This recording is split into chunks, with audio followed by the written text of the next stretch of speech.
जुड़ना करिए। कल आप जी श्रवण कर रहे थे धन गुरु नानक साहब जी का सिद्धां दे कोल जाना, उन्हां दे नाल वार्तालाप। सिद्धां ने पूछया, सिद्ध पुछण सुन वालिया, कौन संगत दोहे इत्थे लियाई।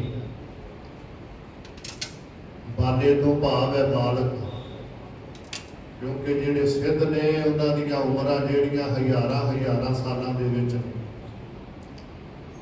वड्डी उम्र का भी उन्होंने हंकार है, अपनिया रिद्धियां सिद्धियां का भी हंकार है, ज्ञान का भी हंकार है। तो गुरु नानक साहब को बाला कह रहे हैं, बाले तो भाव बालक बच्चिया,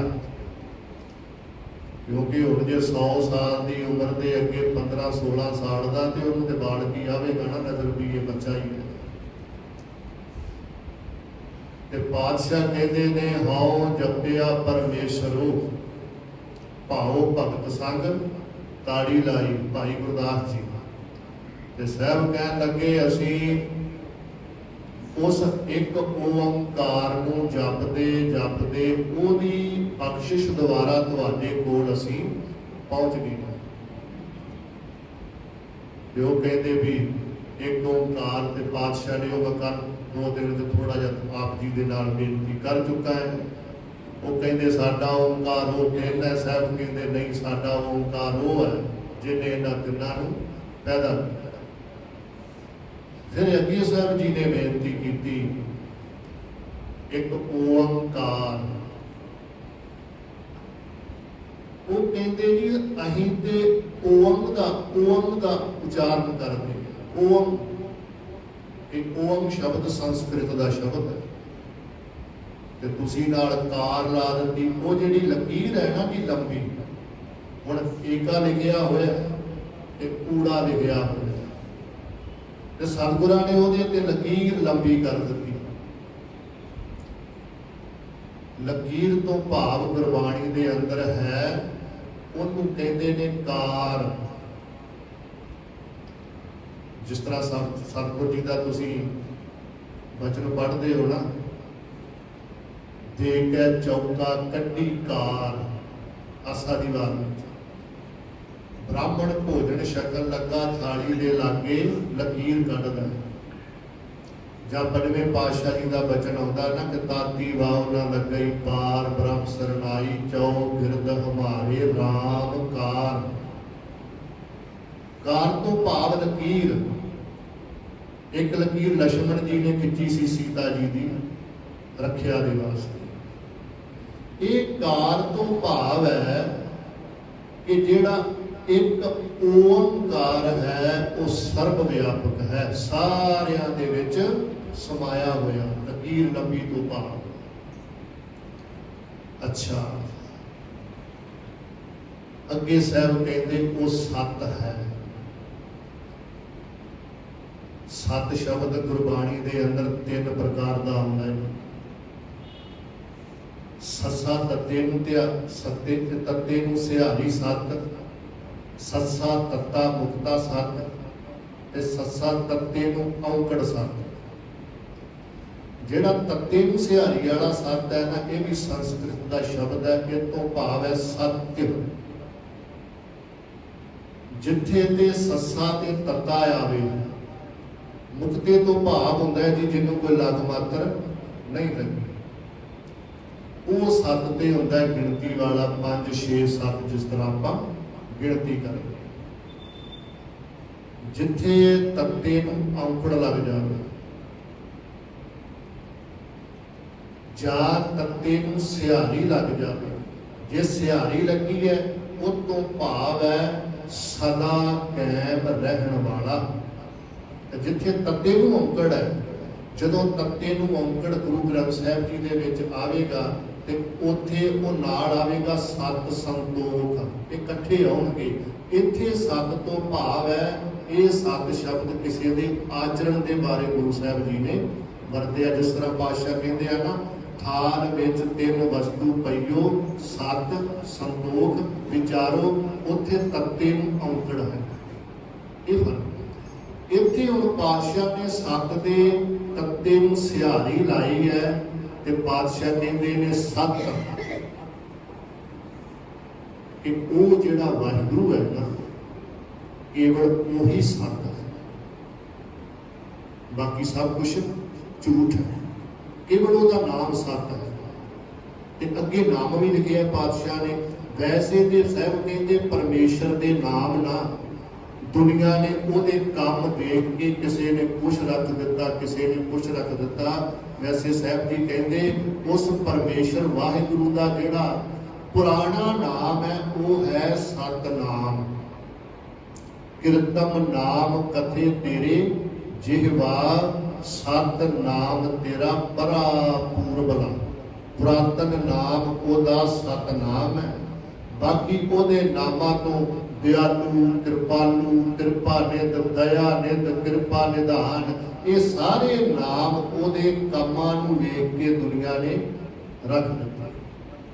ਪਰ ਸਤਿਗੁਰ ਕਹਿੰਦੇ ਉਹ ਸਤ ਹੈ, ਕੇਵਲ ਉਹੀ ਸਤ ਹੈ ਜਿਹੜਾ ਸੰਦੀਵੀ ਕਾਲ ਰਹਿਣ ਵਾਲਾ ਹੈ। ਤੇ ਉਹਨਾਂ ਨੇ ਸਿੱਧਾ ਨੇ ਆਖਿਆ ਜੀ ਉਸ ਸਤ ਨੂੰ ਕਿਸ ਤਰ੍ਹਾਂ ਪਾਇਆ ਜਾ ਸਕਦਾ ਹੈ?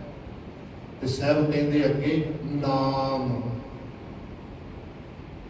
ਉਹਦੇ ਤੱਕ ਪਹੁੰਚਣਾ ਹੈ ਤੇ ਉਹਦਾ ਨਾਮ ਜਿਹੜਾ ਉਹਨੂੰ ਸਿਮਰਨ ਕਰਕੇ ਉਹਦੇ ਤੱਕ ਪਹੁੰਚਿਆ ਜਾ ਸਕਦਾ ਹੈ। ਉਹਦੇ ਤੱਕ ਪਹੁੰਚਣ ਦਾ ਰਸਤਾ ਸਿਰਫ ਤਾਂ ਸਿਰਫ ਉਹਦਾ ਨਾਮ ਹੈ। ਉਹਦਾ ਨਾਮ ਕੋਈ ਖੁਦਾ ਕਹਿੰਦਾ ਹੈ, ਕੋਈ ਰਾਮ ਕਹਿੰਦਾ ਹੈ, ਕੋਈ ਵਾਹਿਗੁਰੂ ਕਹਿੰਦਾ ਹੈ। ਉਹਦੇ ਤੱਕ ਪਹੁੰਚਣ ਦਾ ਰਸਤਾ ਕੇਵਲ ਉਹਦਾ ਨਾਮ ਹੈ, ਸਤਨਾਮ। ਅੱਗੇ ਸਾਹਿਬ ਕਹਿੰਦੇ ਕਰਤਾ ਪੁਰਖ, ਉਹ ਜਿਹੜਾ ਵਾਹਿਗੁਰੂ ਹੈ ਨਾ ਉਹ ਕੁੱਲ ਕਾਇਨਾਤ ਨੂੰ ਸਾਜਣ ਵਾਲਾ ਹੈ, ਰਚਣ ਵਾਲਾ ਹੈ। ਤੇ ਕਰਤਾ ਉਹਨੂੰ ਕਹਿੰਦੇ ਨੇ ਜਿਹੜਾ ਕਿਸੇ ਕੰਮ ਨੂੰ ਕਰਨ ਵਾਲਾ। ਅਸੀਂ ਕਹਿੰਦੇ ਆ ਉਹ ਕੰਮ ਕਿਹਨੇ ਕੀਤਾ, ਉਹ ਕੰਮ ਜੀ ਫਲਾਣੇ ਨੇ ਕੀਤਾ ਜਾਂ ਫਲਾਣਾ ਸਿੰਘ ਉਹਨੂੰ ਕਰ ਰਿਹਾ, ਕੰਮ ਨੂੰ ਕਰਨ ਵਾਲਾ ਕਰਤਾ।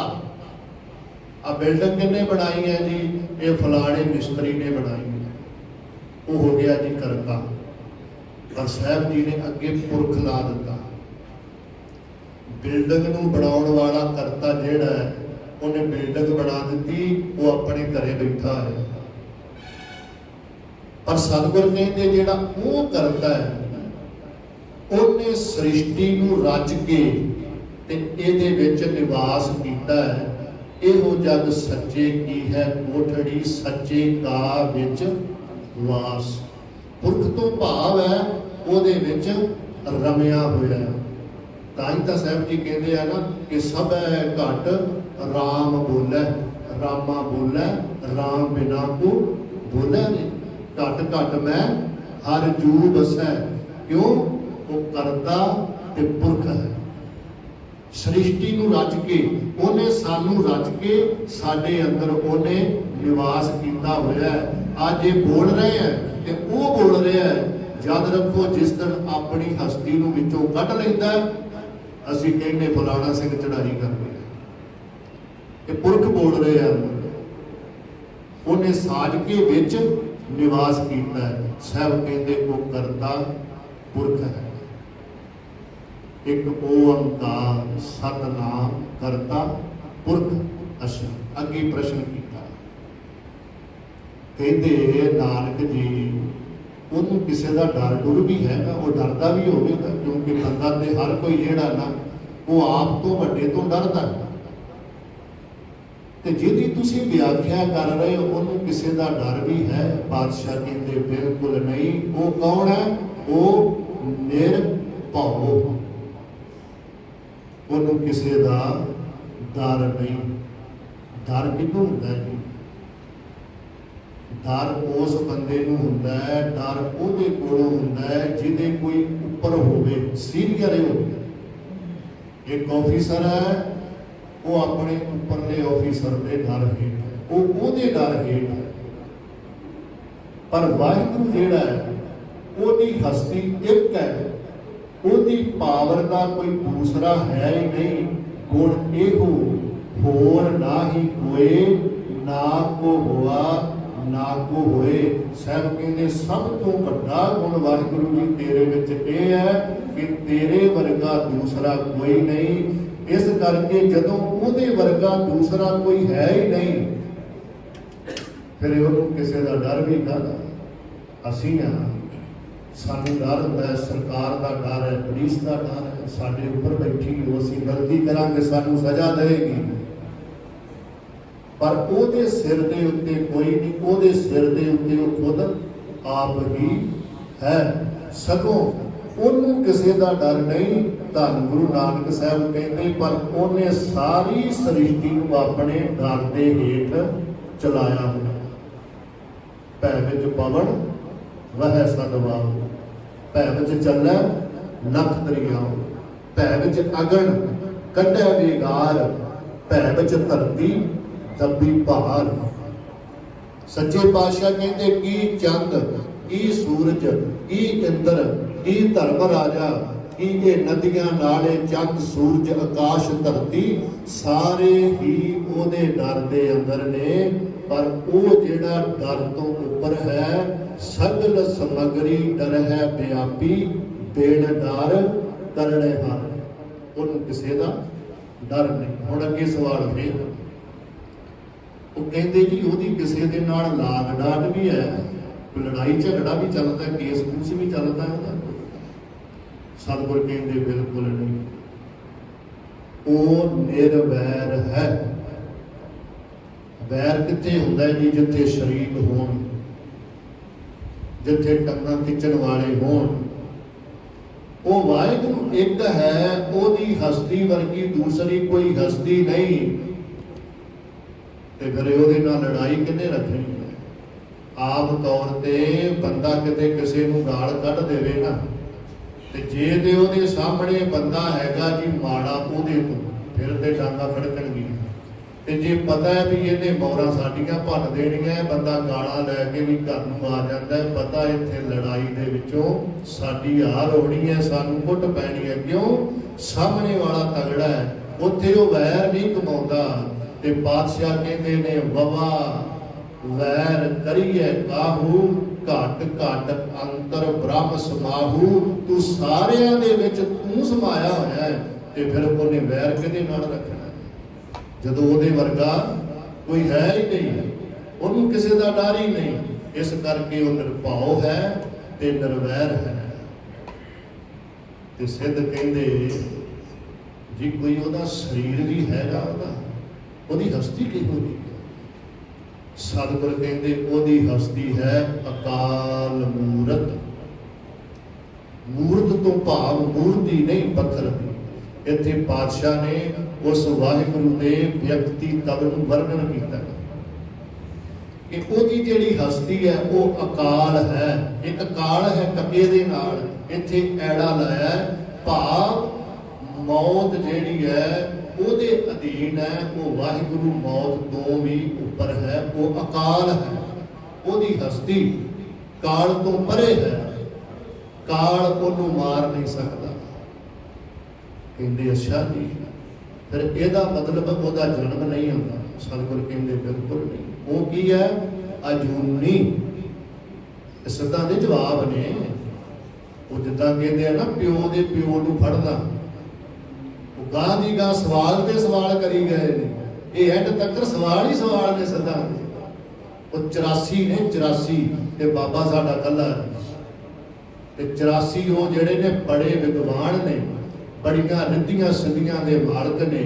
ਤੇ ਉਹਨਾਂ ਨੇ ਸੋਚਿਆ ਵੀ ਆਪਾਂ ਤੇ ਝਾਟੀ ਇਸ ਬਾਲਕ ਜੇ ਨੂੰ ਜਿੱਤ ਲੈਣਾ, ਪਰ ਪਤਾ ਨਹੀਂ ਇਹ ਬਾਬਾ ਨਾਨਕ ਕੌਣ ਹੈ।